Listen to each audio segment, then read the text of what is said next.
जय कंकाली, जय हो जय मैया जय खप्पर वाली। जय हो जय मैया जय खप्पर वाली।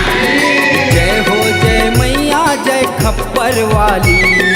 जय हो जय मैया जय खप्पर वाली। जय जय माँ, जय हो माँ, जय जय माँ, जय हो माँ, जय जय माँ, जय हो माँ, जय जय माँ, जय हो माँ।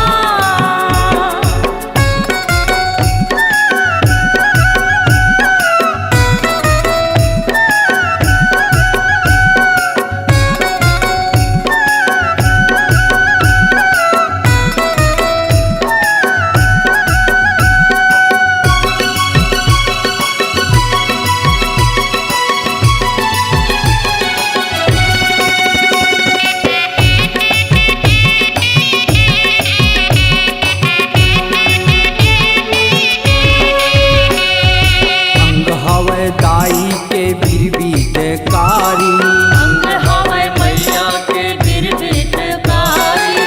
आँखी के ज्वाला बरे बिकट भारी। आँखी के ज्वाला बड़े बिकट भारी। अंग हवै दाई के बिरबीटकारी, अंग हवै मैया के बिरबिटकारी। आँखी के ज्वाला बरे बिकट भारी। आँखी के ज्वाला बड़े बिकट भारी। पारी बादर जैसे केस हवै कारी, कारी बादल जैसे केश हवै कारी। मूड़ी के माला पहिरे हवै दाई। मूड़ी के माला पहिरे है दाई। मूड़ी के माला पहिरे हे दाई। जय हो जय मैया जय खप्पड़ वाली। जय हो जय मैया जय खप्पर वाली। जय हो जय मैया जय खप्पर वाली। जय हो जय मैया जय खप्पर वाली। जय जय माँ, जय हो माँ, जय जय माँ, जय हो माँ, जय जय माँ, जय हो माँ, जय जय माँ, जय हो माँ।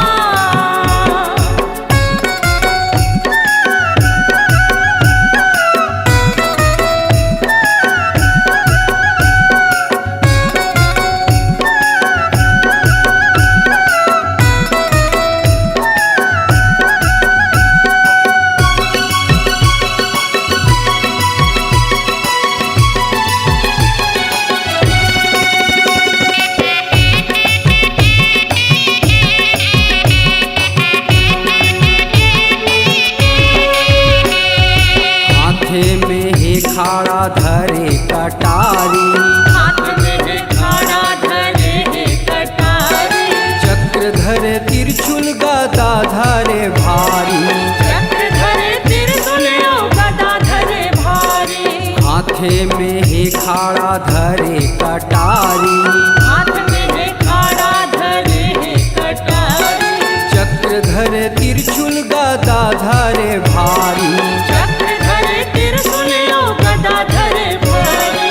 रणभूया मामा चे हाहाकारी, रणभुइया मामा के हाहाकारी। जिभियाला माँ के मारे किलकारी। जिभियाला माँ के मारे किलकारी। जिभियाला माँ के मारे किलकारी। जय हो जय मैया जय खप्पर वाली। जय हो जय मैया जय खप्पर वाली। जय हो जय मैया जय खप्पर वाली। जय हो जय मैया जय खप्पर वाली। जय जय माँ, जय हो माँ, जय जय माँ, जय हो माँ, जय जय माँ, जय हो माँ, जय जय माँ, जय हो माँ।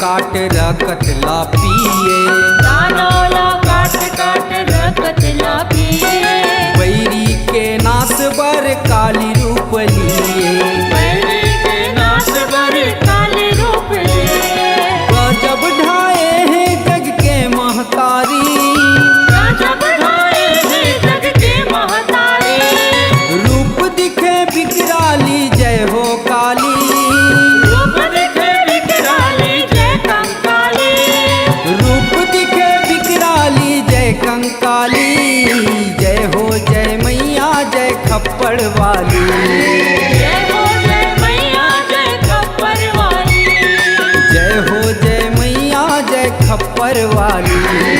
जय हो जय मैया जय खप्पर वाली, कैसे गुण गावों काली कंकाली, कैसे गुण गाऊं काली कंकाली, रूप दिखे विकराली जय कंकाली, रूप दिखे विकराली जय कंकाली, रूप दिखे विकराली जय कंकाली, जय हो जय मैया जय खप्पर वाली, जय हो जय मैया जय खप्पर वाली, जय हो जय मैया जय खप्पर वाली, जय हो जय मैया जय खप्पर वाली, जय जय माँ अम्बे माँ, जय जय माँ अम्बे माँ, जय जय माँ, जय हो माँ, जय जय माँ, जय हो माँ, जय हो माँ, जय जय माँ, जय हो माँ, जय जय माँ। यदि आप चाहते हैं अपनी आवाज को मधुर बनाना, गीतों को साजों से सजाना, के कैसेट रायपुर के माध्यम से जन जन तक पहुंचाना, तो देर किस बात की। चले आइए Swadarpan multi track digital recording studio, Patan, जिला दुर्ग, और मोबाइल नंबर है 7389407518।